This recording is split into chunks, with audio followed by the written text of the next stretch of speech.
So after 2 days or 2.5 days of being an avid thicketeer, it's so good to finally come out of this and go back to my true roots as a marine researcher, student, whatever. So sorry about that. Uh, so this is something that I've also recently come across, which are these stromatolite systems, as part of my MSc that I started about 3 months ago. So, if I could just get an indication, who knows what a stromatolite is? So that's about like 10 or so people. That's cool. So for the rest of you, stromatolites are actually microbialites. Yeah, that's the definition. They're microbialites. And the stromatolite part is basically just, well, I'll get to that. So microbialites are formed by cyanobacteria and microalgae. So cyanobacteria accrete sediment, and then your microalgae will go and deposit it in these formations. So uh, these are actually from my MSc culture samples, where we have some arthrospira over there, and then a nice slide of some diatoms. So stromatolites, as I said, are microbialites, and these are actually layered microbialites. So they form these sorts of layers there, but I do have better and prettier pictures of what these formations look like.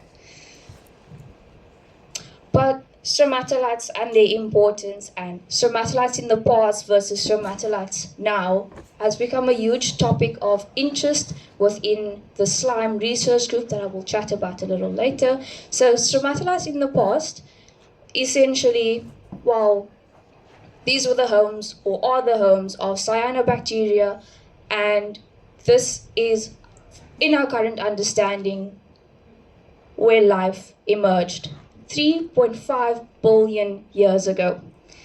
That is actually the age of our oldest stromatolite that has been dated, and now currently sits in the middle of the ocean somewhere.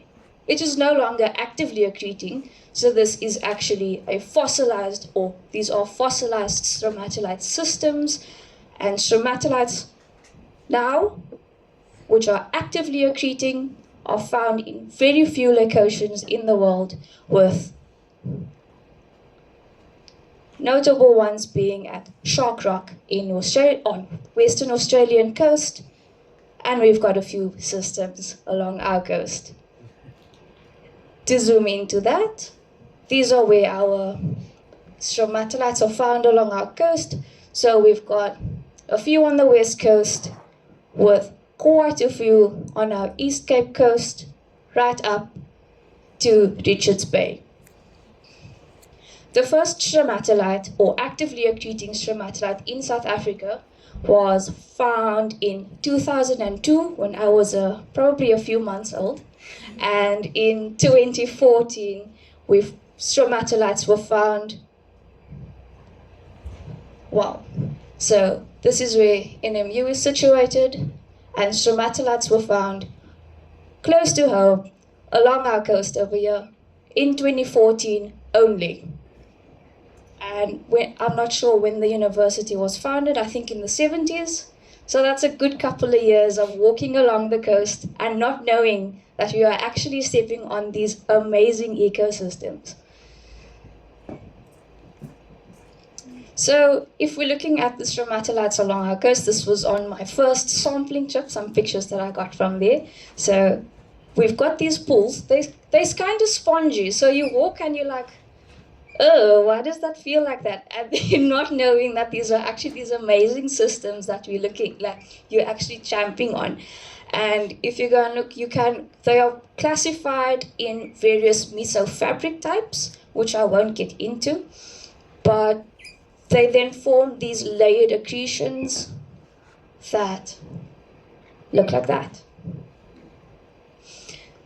There are specific conditions that are required for these formations to grow, which is particularly rare now with all these changes to the environment, which I'm sure, well, I don't have to go into that. We are all clued up about that already. But these systems need continuous, fresh groundwater input, and they are found at the convergence of freshwater input and seawater input. So Alistair and I were chatting this morning, or Stefan and I were chatting this morning, and they're like, essentially mini estuaries, but a lot more dynamic.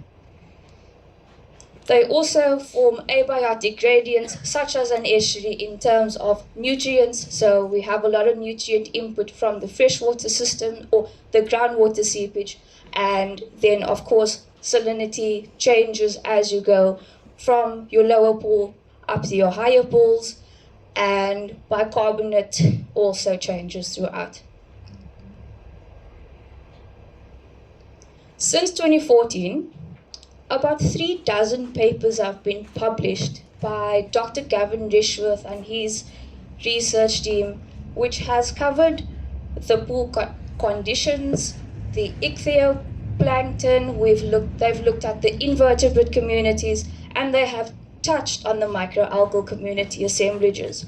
They've also discovered new species of invertebrates in the systems that have recently been described and classified.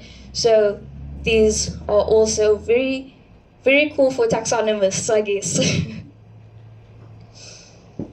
So this is the slime group. Unfortunately, I'm not part of any of these pictures. I just joined the group, so fine. So SLIME stands for Supratidal Spring-Fed Living Microbial Ecosystems, and we are hosted by various organizations and funders from SAON, NRF, and NMU, DFG as well. And for more information on these and to actually get involved in this, we're looking for more stromatolites. We want to research this a lot more. So through our Instagram and Facebook pages, there are a lot of opportunities for citizen science, where Gavin and a few of his students often do walks along Skunies, and it's a nice platform for anyone to engage with. If you have found a system or if you are more interested, they also share publications and that on there. So it's a lovely platform to get involved with the group. So please do contact and please do interact with us on social media. There's a lot to share, and we're always happy to chat about it. It's a really cool little group, and it's nice social media pages to interact with, and there are always things that are happening. So presentations and all those that anyone can join. So yeah, that's all from me. Nice, quick, short stromatolites. Thanks. Thanks very much, Margeaux.